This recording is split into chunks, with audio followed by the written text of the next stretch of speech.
Hello, c'est HR, votre chroniqueur. Alors aujourd'hui, c'est une vidéo assez particulière car je vais vous parler d'une séance unique auquel j'ai pu assister. C'était pour voir le film Interstellar 5555 des Daft Punk. Un moment unique qui m'a fait plonger dans ma jeunesse.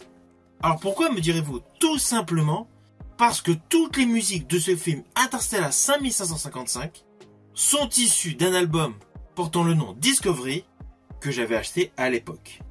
Alors oui, sur le CD, la musique est topissime.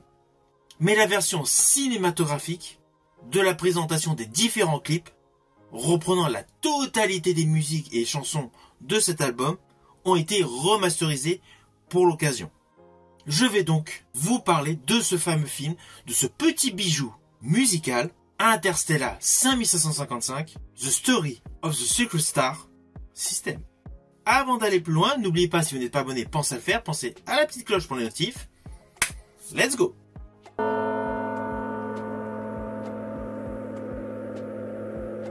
Alors en fait, c'est un véritable space opéra de 68 minutes qui est rythmé par 14 tubes, issus de l'album Discovery sorti en 2001.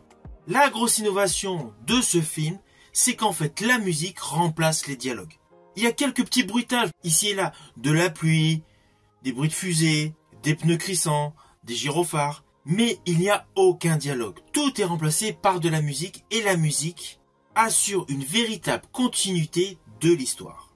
Ainsi, on y suit un groupe de musiciens dans une galaxie lointaine qui se font brusquement enlevés par un extraterrestre. Naturellement, pour devenir leur manager en les modifiant physiquement et en leur bloquant leurs souvenirs. Un pilote de l'espace, ami de ce groupe et surtout fan de la musicienne de ce groupe, traverse la galaxie pour les sauver. Voilà, c'est le postulat de base de l'histoire de ce film Interstellar 5555, film qui mélange la musique, les effets visuels, l'émotion et des notions telles que la cupidité et la mort.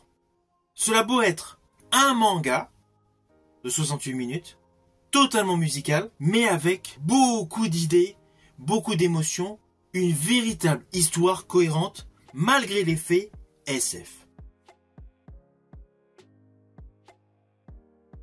Alors il ne faut pas oublier l'origine story de ce phénomène Daft Punk. Car dans ce film, on retrouve naturellement le tube planétaire One More Time, mais avant cela, n'oublions pas qui sont réellement les Daft Punk.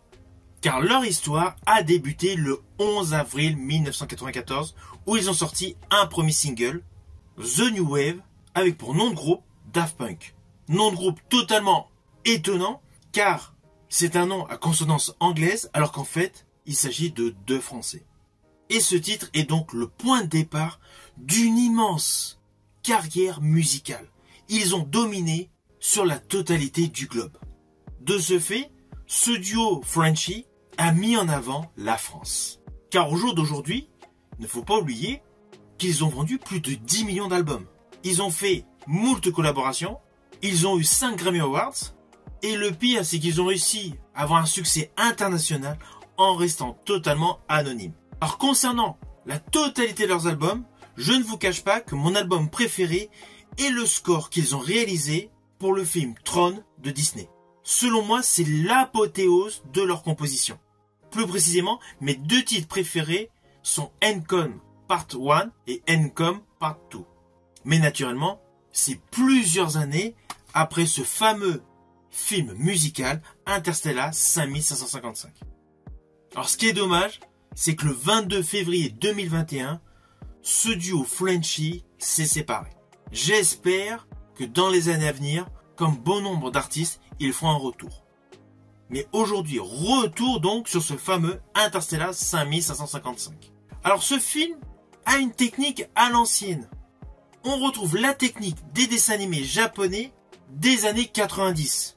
Leiji Matsumoto, dessinateur du manga Albator, est le superviseur principal de ce film. C'est pour ça que les graphismes font aisément penser à Albator. Pour l'époque, l'animation est extrêmement fluide et a des coloris très euphoriques.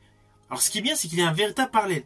Les personnages de ce groupe de musiciens sont bleus, ont des couleurs vives, et lorsqu'ils deviennent superstars complètement robotisés par un manager fou, ils sont ternes, ils ont des couleurs sombres et semblent n'exprimer plus aucune émotion. Il y a un vrai contraste entre le côté naturel et le côté où ils sont dominés.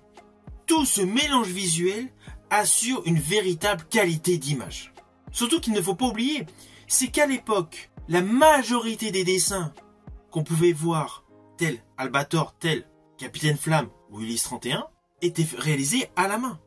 De ce fait, une grosse partie des dessins pour ce film Interstellar 5555 ont été réalisés à la main.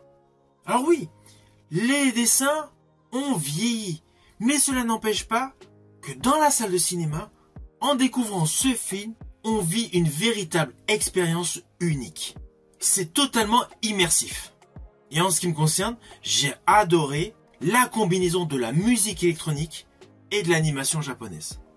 C'est un film à voir. Alors oui, vous pouvez retrouver une partie de ce film découpée en morceaux en fonction des titres sur YouTube, où il y a la représentation de plusieurs clips. Mais in fine, la totalité du film, avec tout ce qui agrémente les points de connexion entre les chansons, n'est pas du tout disponible sur YouTube. C'est pour cela que si vous avez l'occasion de voir auprès de chez vous la séance unique qui sera effectuée dans votre région, profitez-en. Je rajouterai, j'espère que ce film d'animation aura une seconde vie par le biais de supports physiques, via Blu-ray ou tout simplement en VOD. Car c'est vraiment un film incontournable pour tous les amateurs de manga et pour tous les amateurs de musique électronique. Musique électronique composée par les plus grands spécialistes, selon moi, de la planète. Si vous avez aimé ma vidéo, n'oubliez pas, petit pouce vers le haut, pensez au partage. Quant à moi, je vous dis à bientôt pour une prochaine vidéo.